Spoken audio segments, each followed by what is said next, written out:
Okay, hey guys, Jamie here again. Okay, so haven't posted in a little while. I've actually been in the middle of moving. We moved house about a month ago, so I've been in the middle of moving for a couple of months, and that's quite a mission. So all my gear was packed up downstairs in boxes, and back to normal now. All the gear is set up. Got a little studio set back up again, so hopefully start doing some videos again. Now I thought I'd do a video today on something that had come up in the last couple of months, talking to students and a couple of other guitarist friends. And the kind of basic idea is, how do we keep practicing? Motivation to practice when we get busy with work, maybe school, you're at uni, or you're even just graduated uni, maybe music school, and you don't have anything there to kind of help push you forward anymore. No classes to show up for, no lessons to turn up for, no exams, and same with if you're busy with work, finding time to do it when you come home.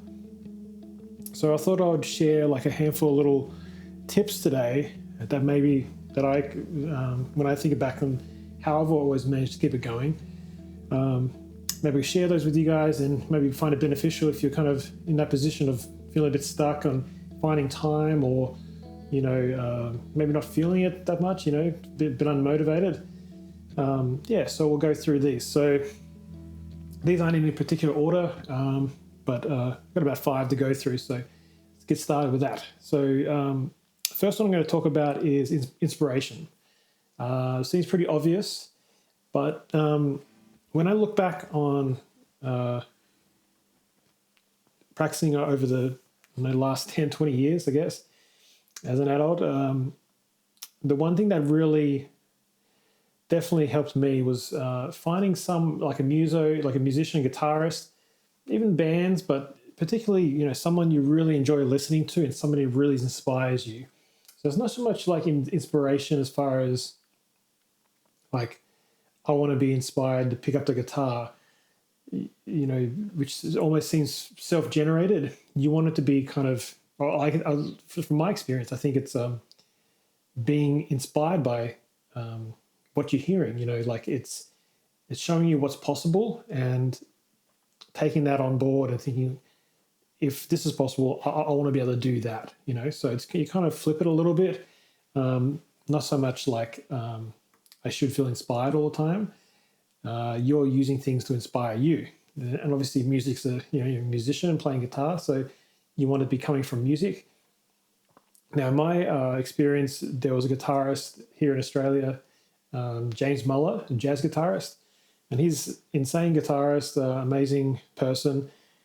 I would have listened to him more than anyone else for sure. And all I'd have to do is listen to an album of his, watch some videos, anything at all, and it just straight away remind me. It's kind of like it reminded me what's possible on the instrument, like whether it's time, feel, phrasing, outlining changes in a jazz setting, chops, tone, just everything would be like, wow, it's kind of like you kind of start to think, I've got so much work to do because so much is possible, and it was all really exciting. Like, I think if you can find someone that really excites you, and I don't think it's so much about wanting to be that person, you want to be like that person. So usually we're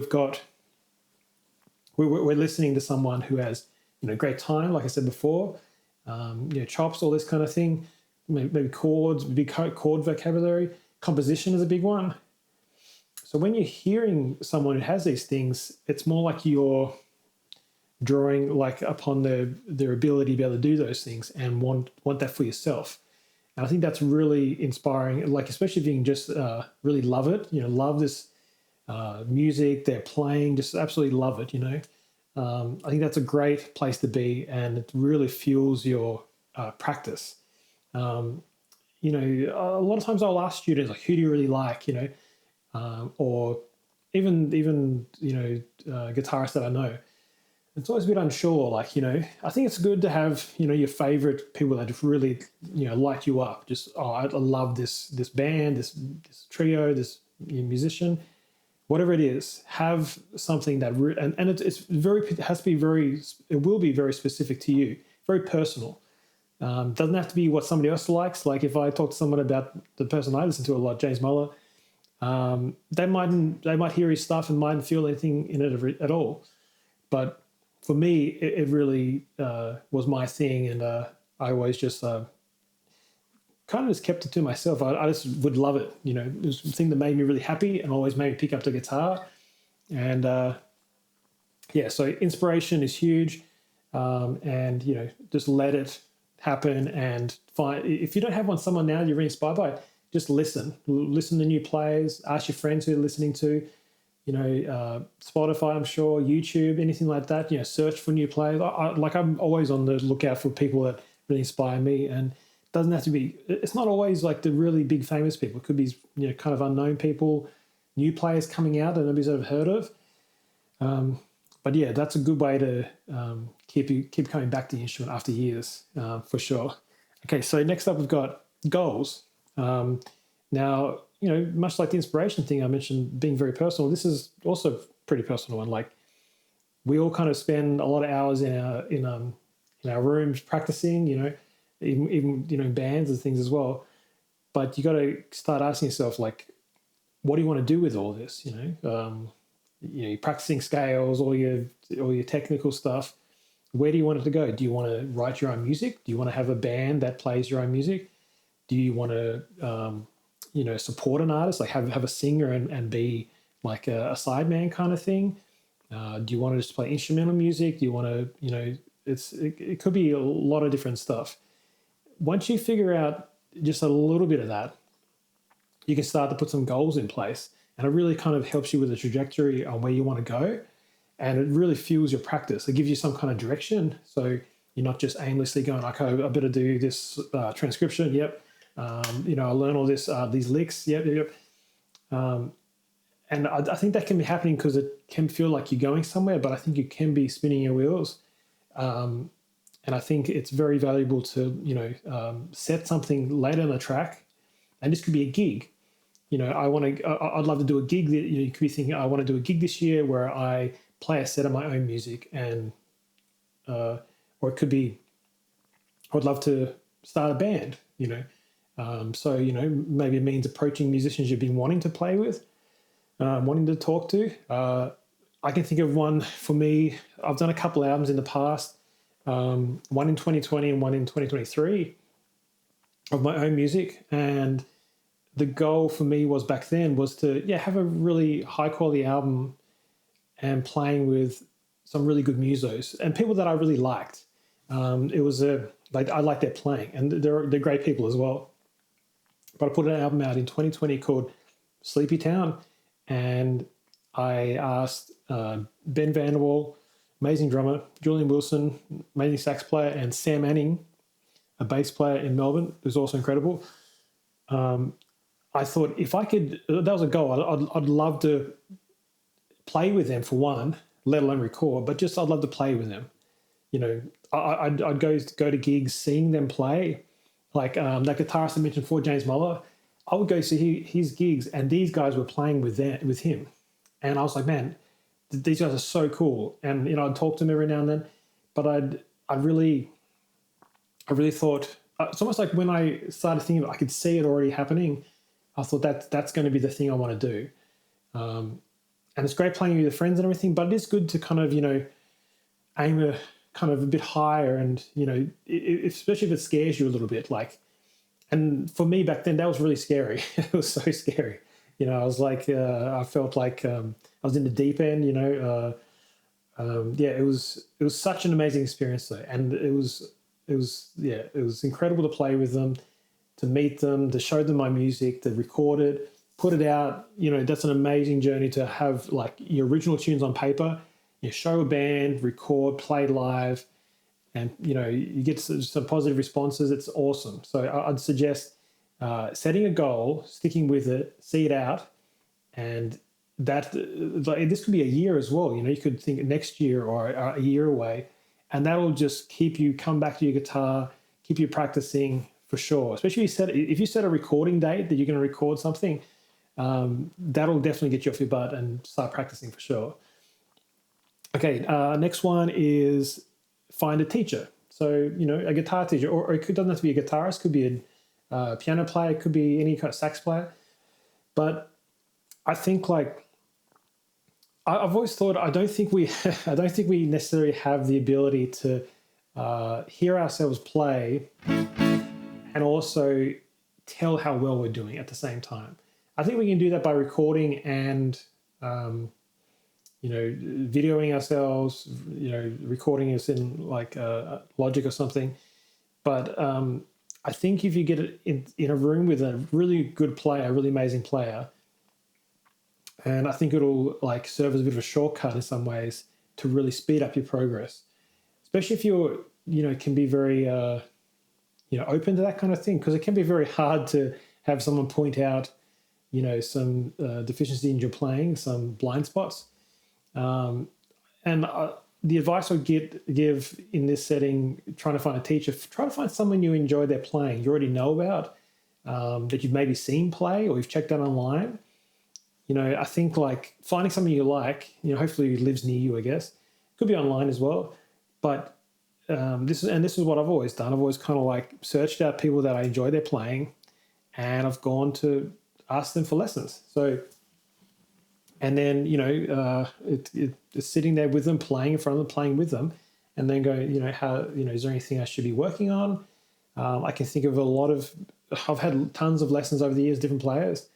I had some lessons when I was in New York, and that was so scary as well. Like, some of the best musicians in the world are there, and I'm just this guy from Tasmania trying to get it together, and to have be sitting in a room. I remember just tuning up, and the person I was having a lesson with was just playing, just kind of warming up. I'm just tuning up my guitar, and he's just kind of shredding or something. And I was just like, oh man, it's going to be rough. It's like, I was already feeling shaky on, this was a long time ago, probably like, I don't know, maybe my early 20s.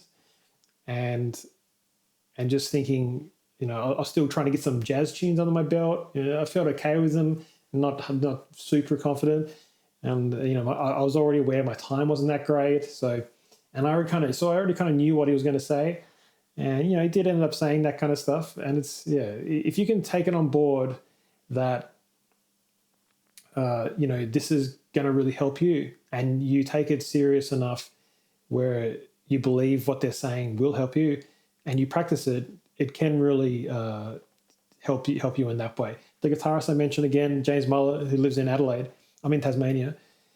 I got a grant to study with him, a mentorship grant, and I studied with him for over a year. I flew to Adelaide and back, and I'd go there with a topic and would play for like, a few hours or whatever. And then, James would point out things that I need to work on. I'd come home for a month, practice that like nonstop, go back, do it again. And he'd, see the progression of my playing. Then while I was there, I'd bring up another topic. I did the same thing over and over. And I was just practicing so much during that period, and my progress like went through the roof. That's definitely the time in my life where it really, my playing, I could see a huge improvement, which is incredible. So yeah, finding a great teacher, someone you like, someone you trust. And if you don't know anyone, ask your friends, if you can even look on Instagram, if you find a player that you enjoy, YouTube, whatever, just ask them, I'm available for lessons. If you ever, need that, I do it online and in person. But yeah, that's a great way to go. Okay, next one is self-awareness. So this kind of ties into the teacher one as well. I guess in some ways, having self-awareness, you can become your own teacher. If you can get there and start to, kind of critique your own playing, just be aware of like the things that, aren't quite cutting it. So it could be like, you have some blind spots in your scales, or when you're soloing, a problem that happens, you're a bit unsure of what to play over a certain chord. Make these notes of your own playing, and you can fix them as you go. So you have like a bit of an idea of what you're going to be practicing. You could have A major. I know A major here pretty good.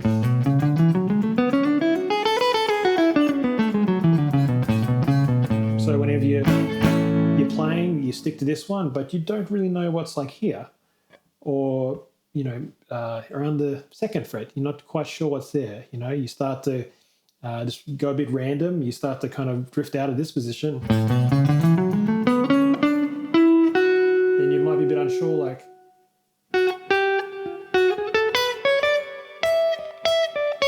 That kind of thing. And it sounds like guesswork. I have this a lot with students. They haven't kind of put the major scale across the fretboard in all the positions. And this is a lot of work to be able to do that. So I'm not saying it's an easy job. But if you're aware that in this position here,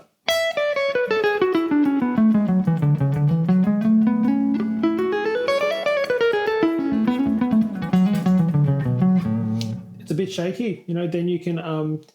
I'd just suggest picking that one out and just working on that, and that's all you kind of do until you bring that up on the same level as the other ones. That way, when you can start to branch out of the one you know.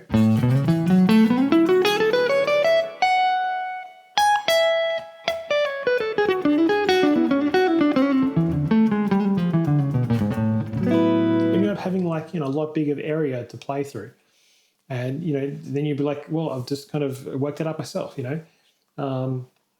But if you don't kind of have this and you're a bit unsure, like you don't either feel like you have any problems or you don't know where to start, then yeah, I'd suggest finding a teacher. And that can, once you have that maybe unlocked for you, but by having a teacher point it out to you, you can it might make it easier to continually work on that. Okay, so self-awareness, very important. And another quick note, record yourself, listen to it, and be, kind of critical of your playing. That's a great way to listen to it. It can be very difficult to listen to it if you're not used to it, or video yourself, you do it with your phone, film yourself playing, but very important and definitely worth doing. Okay, last one. Now this is practice time. How to find time to practice when you're busy and you don't have much time. One thing I suggest my students is to swap the idea of time-based practice to repetition-based practice.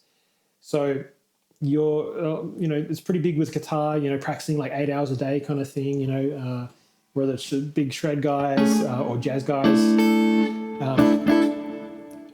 practicing all day.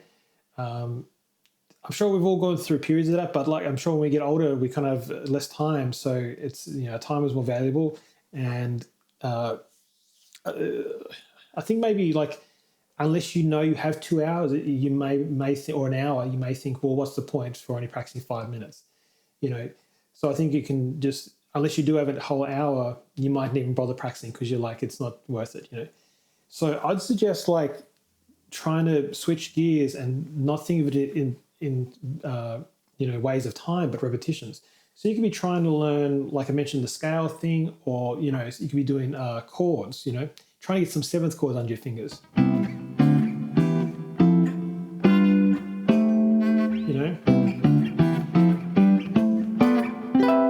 Make sure you get that so you don't get it the wrong kind of order.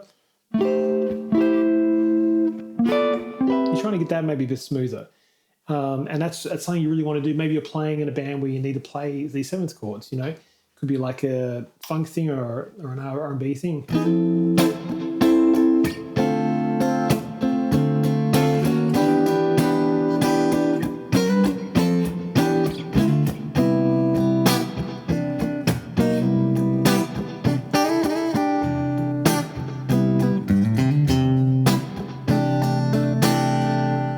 Like that, and that might be new to you. So before, I ran up and down the chord scale. So one major, 2 minor, 3 minor, 4 major, 5 major or dominant, 6 minor, 7 half diminished, and then back to the root. So if you're thinking, man, I need an hour to look at that at least to get any good at it, and it can overwhelm you, and you kind of bail out of it, and just think, what's the point? I never have time to practice. Start to think, okay, I'm going to go up and down what I just did, 4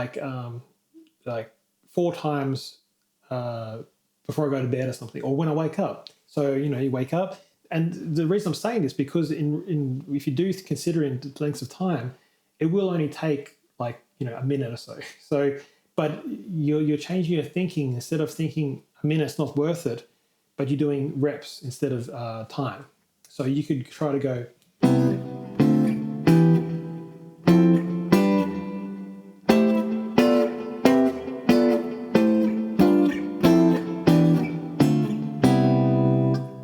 okay, that was a bit smoother. Now, okay, I've got to do it at least one more time. And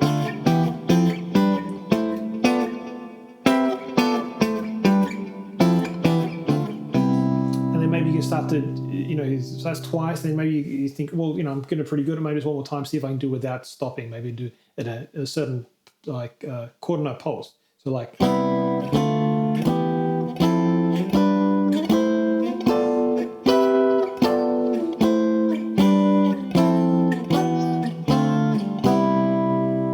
It's feeling smoother, and you just put the guitar down and run to the door.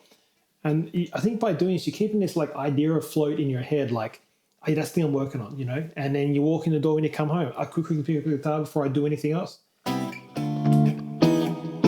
might mess up like that. Oh, no, that's meant to be this. You start jumping around, think, okay, I'll see if I can go from skip a couple like this. So you don't land on the right one.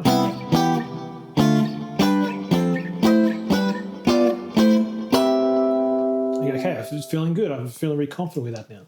So, and you maybe only done like 4 times, and you can quickly go do all your normal life stuff that you kind of have to do.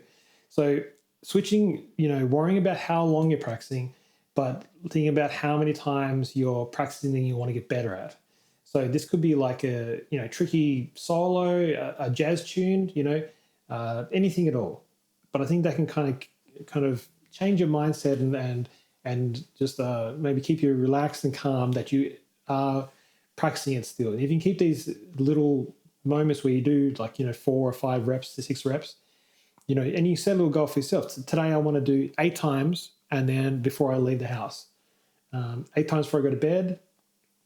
8 times when I get home, and that's it. And if you did it every day for like, say, 14 days, 2 weeks, it'll just like all adds up, and you're just actually getting somewhere instead of like going, I don't know, an hour. If I know at least an hour, there's no point in practicing.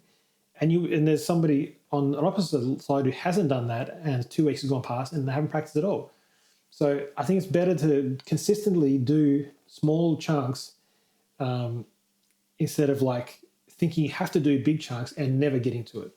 So I think that's really, really important. And that way, you can still think, okay, I've got a lot on, really busy, but I can, I think everybody can spend like a minute, 30 seconds or so doing the thing they want to do. It could be just a lick. Could be just like, you could practice that and go, that's a new lick for you. That could be like, you might start out going,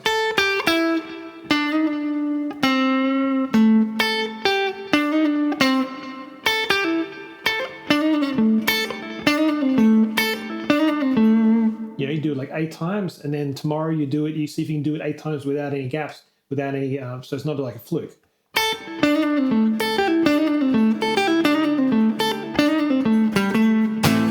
So you do that, and then you maybe go to band rehearsal or something, or jam with your friends, and it's like under your fingers, because you've been playing it all week. Just small chunks, 4 times.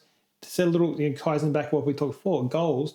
See if you can set a goal. See if I can do it 8 times today without any mistakes. So swapping time for repetitions, that's one I can think of that would be really beneficial. I've got some students on this before, and it can be, I've had really good feedback on it. Okay, so just to go over the bit of recap, it's taking a little while, but if you've made it this far, thank you for listening. Okay, inspiration, so having somebody you love listening to, make it very personal, don't worry about if nobody else is into it, it's just you. Have that to really... just get you inspired to pick up the instrument, work out this stuff, try to copy it as best you can, and really enjoy the process, goals, setting a goal. So gigs, recording compositions, write a tune. Can I write a tune? I want to write tunes. I want to write a tune by the end of the month, I've got band rehearsal. It could be somebody else bringing tunes. I'm going to see if I can write a tune and bring it, and that's my goal, find a teacher. So somebody you enjoy playing, you enjoy their playing, will be beneficial. And also be aware that not every teacher you find necessarily has to be the best player. Even just feedback, like talking. I've had a lot of good teachers who kind of just, basically the feedback is just talking. It's not so much their playing. So you can find teachers that, you might find better guitarists, but they might be a great teacher, but you find, somebody's a really great teacher as in communicating to you. They might be the best, most flashy player, but they might be really good at, teaching you what you need to know. So that's a huge one I'd seek out to keep your practicing going. And, do that every now and then. Self-awareness, trying to teach ourselves, be critical of our blind spots in our playing, and,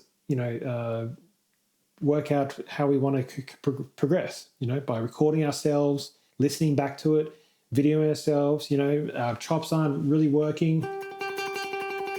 Maybe you feel like, when you're playing, it feels really tight. So working on relaxing, so just you make that mental note. You're aware that you're feeling not relaxed. So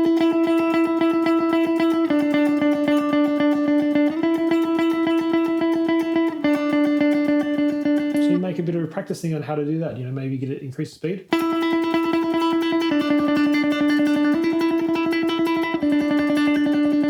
It's pretty simple. That might be really hard for you to play. Who knows? And you might want to get that going. Okay, and swapping time for repetition. So not trying to do like 2 hours a day, 4 hours a day. If you can, do you have time for that, go for it. And I've done a lot of that myself.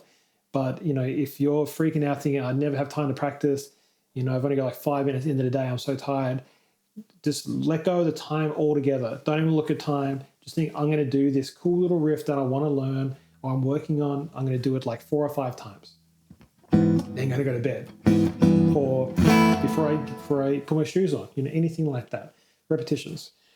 Okay, that's all I've got for today. Hopefully you found this beneficial. Let me know if any of this was very useful in the comments, or anything else you'd like to hear. I've got some other ideas upcoming for some other videos.